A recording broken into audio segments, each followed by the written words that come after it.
बिना visa passport होंगे कैलाश पर्वत के दर्शन। 4 जुलाई को रवाना होगा पहला जत्था। मानसरोवर यात्रा की तैयारियां पूरी।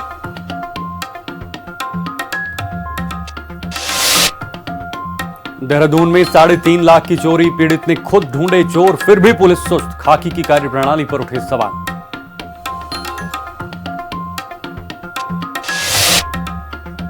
नैनीताल में अकीदतमंदों ने निकाला ऐतिहासिक मातमी जुलूस। करबला के शहीदों को किया याद। इमाम हुसैन की शहादत पर मातम।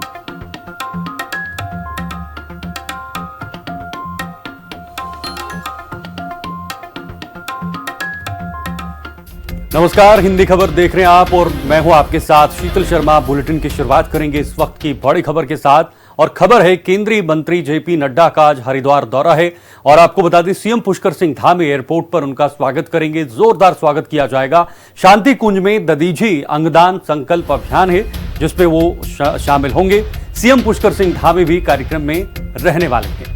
दरअसल दधीची अंगदान संकल्प अभियान में हिस्सा लेंगे जेपी नड्डा और साथ साथ उत्तराखंड के मुख्यमंत्री पुष्कर सिंह धामी भी वहां पर इस कार्यक्रम में मौजूद रहेंगे। देवभूमि संस्कृति विश्वविद्यालय में इस कार्यक्रम का आयोजन होना है और वहां पर केंद्रीय मंत्री जेपी नड्डा और साथ साथ उत्तराखंड के मुख्यमंत्री पुष्कर सिंह धामी रहेंगे।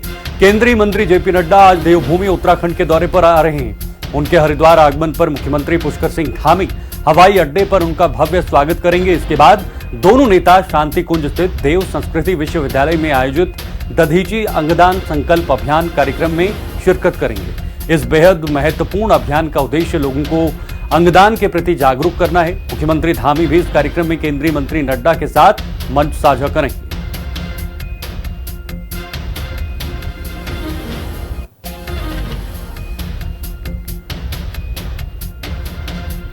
आज केंद्रीय मंत्री जेपी नड्डा एक बहुत महत्वपूर्ण कार्यक्रम में शामिल होने जा रहे हैं।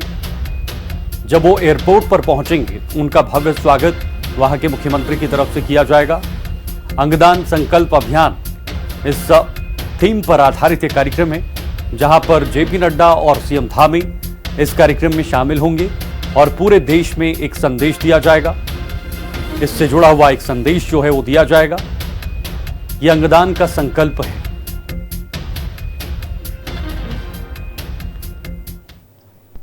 आगे बढ़ेंगे। देहरादून जिलाधिकारी डॉक्टर आशीष चौहान ने बैंकों और प्राइवेट फाइनेंस कंपनियों की मनमानी पर बेहद कड़ा रुख अपनाया है। जिला स्तरीय समीक्षा बैठक में डीएम ने साफ शब्दों में चेतावनी दी है कि जनता को परेशान किया तो खैर नहीं, जिले का पैसा जिले के विकास में ही लगेगा। गैर बैंकिंग वित्तीय कंपनियों को आड़े हाथों लेते हुए डीएम ने कहा कि गरीबों को कर्ज के जाल में फंसाकर सड़क पर लाने का तमाशा बर्दाश्त नहीं किया जाएगा। वहीं बैठक से गायब रहने पर बंधन, इंडसाइड और आईडीएफसी बैंक को कारण बताओ नोटिस भी जारी किया गया है।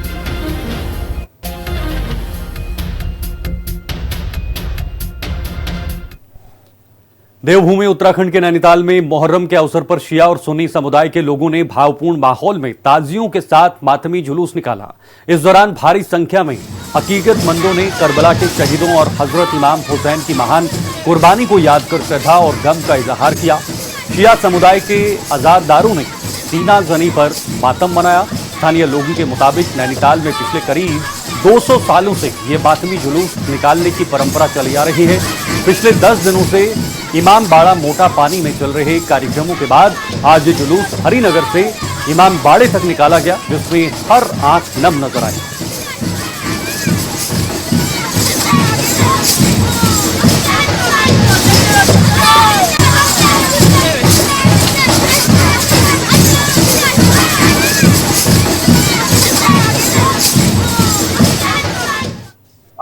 चौदह सौ अड़तालीस हिजरी सन 1448 में मोहम्मद मुस्तफा सल्लल्लाहु अलैहि वसल्लम के नवासे इमाम हुसैन उनके 72 साथियों को यजीदी फौज ने करबला के मैदान में शहीद कर दिया था।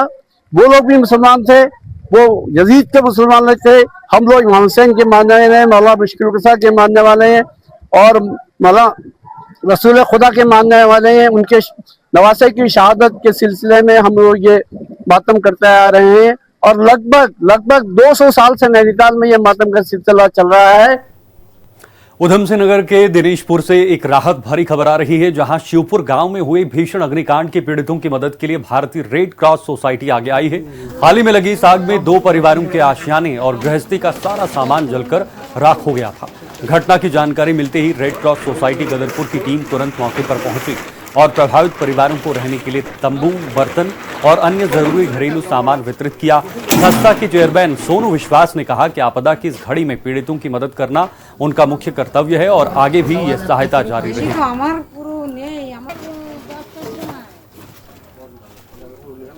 कल सुबह के हमने अखबार में पढ़ा था कि शिवपुर गांव में 2 घरों में विनाशकारी आग लग गया और सब कुछ सोहा हो गया।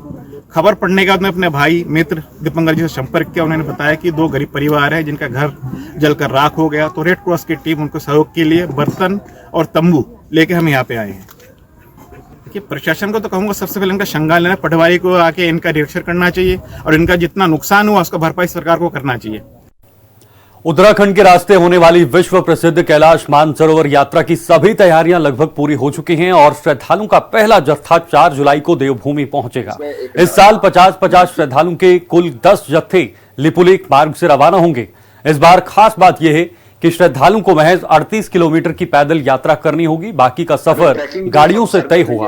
प्रदेश के पर्यटन मंत्री सतपाल महाराज ने बताया कि लिपुलेख दर्रे की चोटी से श्रद्धालु बिना चाइनीज वीजा और बिना पासपोर्ट के भी साक्षात कैलाश पर्वत के दिव्य दर्शन कर सकेंगे। इसके साथ ही इस यात्रा में आदि कैलाश और ओम पर्वत के भी दर्शन किए जा सकेंगे।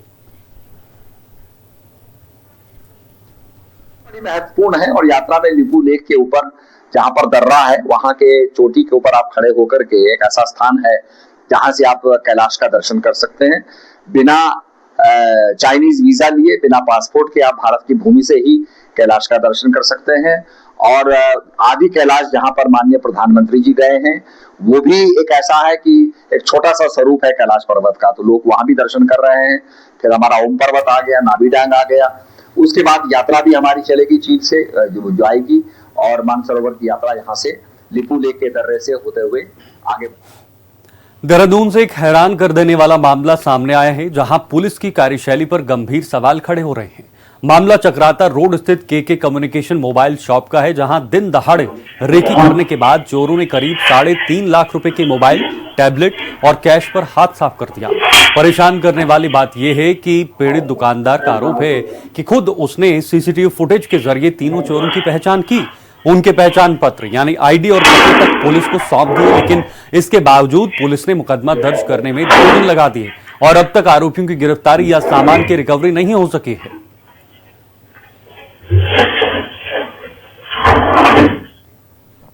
अगली खबर की तरफ बढ़ेंगे। चमोली जिले के नारायणबगड़ में आपदा प्रभावितों की मदद के लिए राजनीतिक संगठन और प्रशासन अलर्ट मोड पर है। शुक्रवार को बीजेपी अनुसूचित जाति मोर्चा के जिलाध्यक्ष नरेंद्र भारती ने नारायणबगड़ में प्रभावित क्षेत्रों का स्थलीय निरीक्षण किया और नुकसान का जायजा लिया।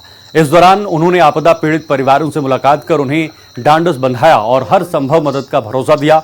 नरेंद्र भारती ने स्पष्ट किया कि बीजेपी संगठन इस मुश्किल घड़ी में पूरी तरह पीड़ितों के साथ खड़ा है और प्रभावितों को जल्द से जल्द राहत पहुंचाने के लिए प्रशासन के साथ लगातार समन्वय बनाया जा रहा है।